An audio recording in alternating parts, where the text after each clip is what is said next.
श्री सत्यनारायण व्रत कथा। आज कार्तिक पूर्णिमा के अवसर पर भगवान श्री सत्यनारायण की कथा पढ़ी तथा सुनी जाती है।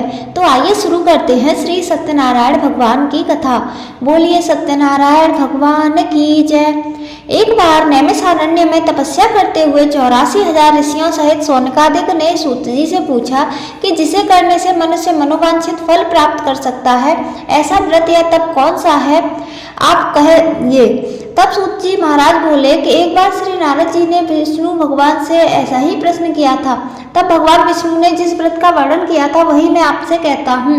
प्राचीन काल में काशीपुरी में एक अति दरिद्र ब्राह्मण रहता था। वह भूख प्यास से व्याकुल हो भटकता रहता था। एक दिन उसकी व्यथा से व्याकुल हो भगवान विष्णु ने बूढ़े ब्राह्मण के रूप में प्रकट होकर उस ब्राह्मण को सत्यनारायण व्रत का विस्तार पूर्वक वर्णन सुनाया और अंतर्ध्यान हो गए। ब्राह्मण अपने मन में श्री सत्यनारायण व्रत का संकल्प कर अपने घर लौट आया और उसे इसी चिंता में रात भर नींद नहीं आई। सवेरा होते ही वह सत्यनारायण भगवान के व्रत का संकल्प ले भिक्षा मांगने चल दिया। उसे उस दिन थोड़े ही परिश्रम में भिक्षा में बहुत सारा धन धान्य प्राप्त हुआ। सायंकाल घर पहुंचकर उसने बड़ी श्रद्धा के साथ विधि पूर्वक श्री सत्यनारायण का व्रत पूजन किया। भगवान सत्यदेव की कृपा से वह थोड़े ही दिनों में धनवान हो गया। वह जब तक जीवित रहा तब तक हर महीने श्री सत्यनारायण का पूजन करता रहा और अंत में विष्णु लोक को प्राप्त हुआ। सूत जी पुनः बोले, एक दिन कुछ ब्राह्मण अपने बंधु बांधवों के साथ बैठे ध्यान मग्न हो श्री सत्यनारायण की कथा सुन रहे थे। तभी भूख प्यास से व्याकुल हुआ एक लकड़हारा वहां पहुंचा। वह भी भूखा प्यासा कथा सुनने बैठ गया। कथा की समाप्ति पर उसने प्रसाद ग्रहण किया और फिर ब्राह्मणों से इस कथा के बारे में पूछा। ब्राह्मणों ने उससे कहा, यह सत्यनारायण भगवान का मनोवांछित फल देने वाला व्रत है। पहले मैं बहुत दरिद्र था। इस व्रत के प्रभाव से मुझे यह वैभव प्राप्त हुआ है। यह सुनकर लकड़हारा बहुत प्रसन्न हुआ और मन ही मन श्री सत्यनारायण के व्रत का निश्चय करता हुआ लकड़ी बेचने बाजार की ओर चल दिया। उस दिन उसे लकड़ियों का दुगना दाम मिला।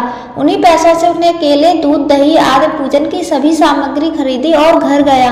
घर पहुंचकर उसने अपने परिवार और पड़ोसियों को बुलाकर श्री सत्यनारायण का विधि पूर्वक पूजन किया। भगवान की कृपा से वह थोड़े ही दिनों में धनवान हो गया।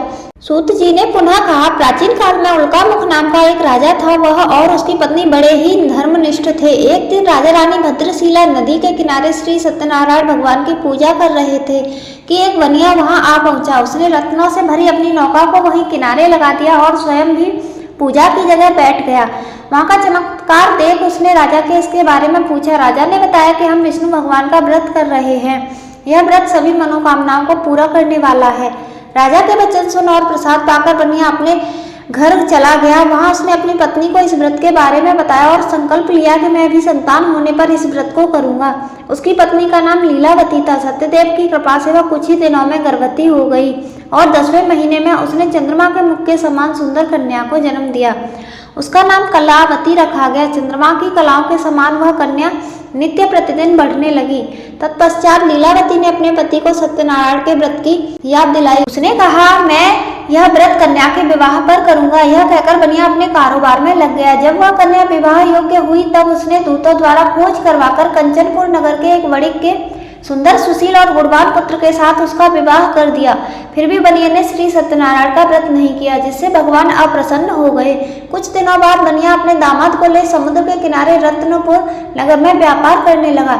एक दिन रत्नपुर के राजा के राज्य से खजाने से चोरों ने बहुत सारा धन चुराकर भाग गए। राजा के सिपाही चोरों का पीछा कर रहे थे। जब चोरों ने देखा सिपाहियों से बचना कठिन है, तब उन्होंने राजकोष से चुराया धन एक जगह रख दिया और भाग गए।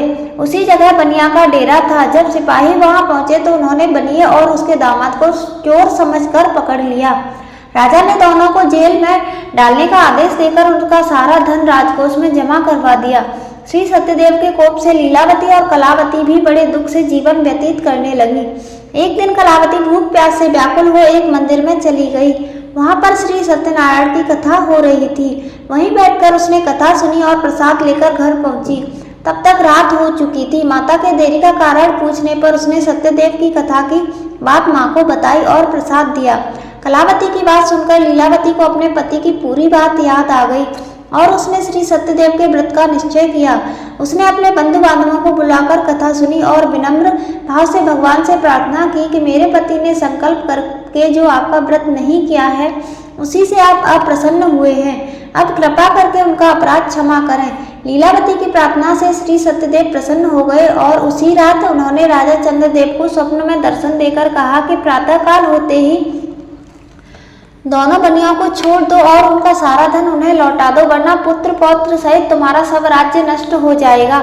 इतना कहकर भगवान अंतर ध्यान हो गए। राजा ने सवेरा होते ही दोनों बनियों को मुक्ति का आदेश दे उनका सारा धन उन्हें लौटा दिया और सम्मान पूर्वक उन्हें विदा किया।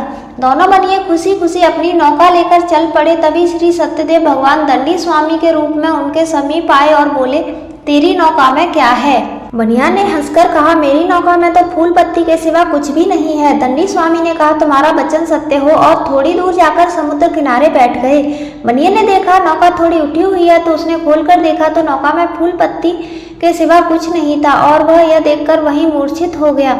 तब दामाद ने कहा, इस प्रकार शोक करने से कुछ नहीं होगा, हमें उन्हीं दंडी स्वामी के पास जाना चाहिए, यह उन्हीं के वचन से हुआ है, उनसे चलकर प्रार्थना करेंगे तो सब ठीक हो जाएगा। दामाद की बात सुनकर बनिया दंडी स्वामी के पास पहुंचा और उनके चरणों में गिर पड़ा और बार बार उनसे क्षमा मांगने लगा। उसकी विनम्र प्रार्थना से प्रसन्न हो दंडी स्वामी ने उन्हें इच्छित वरदान दिया और अंतर ध्यान हो गए।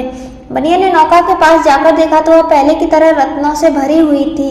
तब उन्होंने वहीं पर भगवान सत्यनारायण का व्रत किया और कथा सुनी, फिर घर की ओर चल दिए। अपने नगर के समीप पहुंचने पर बनिया ने लीलावती को अपने आने का समाचार भिजवाया। लीलावती उस समय श्री सत्यनारायण की कथा सुन रही थी। उन्होंने अपनी पुत्री से कहा, तुम्हारे पिता और पति आ गए हैं, मैं उनके स्वागत के लिए चलती हूँ, तुम भी प्रसाद लेकर नदी तट पर पहुँच जाना।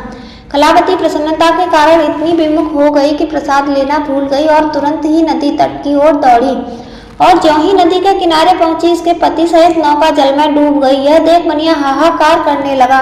लीलावती भी दामाद के शोक में विलाप करने लगी और कलावती सती होने को उद्यत हुई। तभी आकाशवाणी हुई, हे बड़ी, तेरी पुत्री भगवान सत्यनारायण के प्रसाद का निरादर कर अपने पति से मिलने दौड़ी आई है। यदि वह प्रसाद लेकर फिर आएगी तो उसका पति जी उठेगा। यह सुन कलावती घर की ओर दौड़ी और श्री सत्यदेव का प्रसाद लेकर पुनः आई तो क्या देखती है कि उसके पति सहित नौका जल में तैर रही है। यह देख बनिया भी प्रसन्न हुआ और अपने घर पहुंच गया। जब वह तक जीवित रहा तब तक श्री सत्यनारायण का व्रत करता रहा। उसके बाद सूतजी महाराज बोले, एक बार राजा तुंगध्वज शिकार खेलने के लिए वन में गया। वहां उसने देखा एक पर्वत के वृक्ष के नीचे बहुत से गोप ग्वाल श्री सत्यनारायण भगवान की कथा सुन रहे हैं। अहंकार बस राजा ने न तो सत्यनारायण भगवान को नमस्कार किया और न ही पूजन के पास गया। ग्वालियर राजा को देखकर स्वयं प्रसाद लेकर उसके पास आए तो राजा ने न तो प्रसाद लिया और महल की ओर चला गया। राजद्वार पर पहुंचकर वह देखता है कि पुत्र पौत्र सहित उसका सब धन नष्ट हो गया है। उसे वन की घटना स्मरण हो आई और उसने विचार किया कि श्री सत्यदेव के प्रसाद का निरादर करने के कारण मुझे यह दुख प्राप्त हुआ है।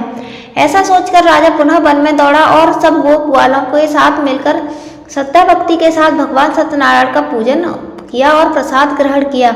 उसके बाद जब घर लौटा तो उसके पुत्र पौत्रादि सब जी उठे और धन संपत्ति भी ज्यों की त्यों हो गई। तब से राजा जीवन भर समय समय पर श्री सत्यदेव का व्रत और पूजन करता रहा। बोलिए श्री सत्यनारायण भगवान की जय। इस प्रकार भगवान श्री सत्यनारायण की कथा पूर्ण हुई। कथा सुनने वाले और सुनाने वाले दोनों का भला। यदि वीडियो पसंद आई है तो कमेंट में जय श्री सत्यनारायण अवश्य लिखें। आप सभी का हार्दिक धन्यवाद।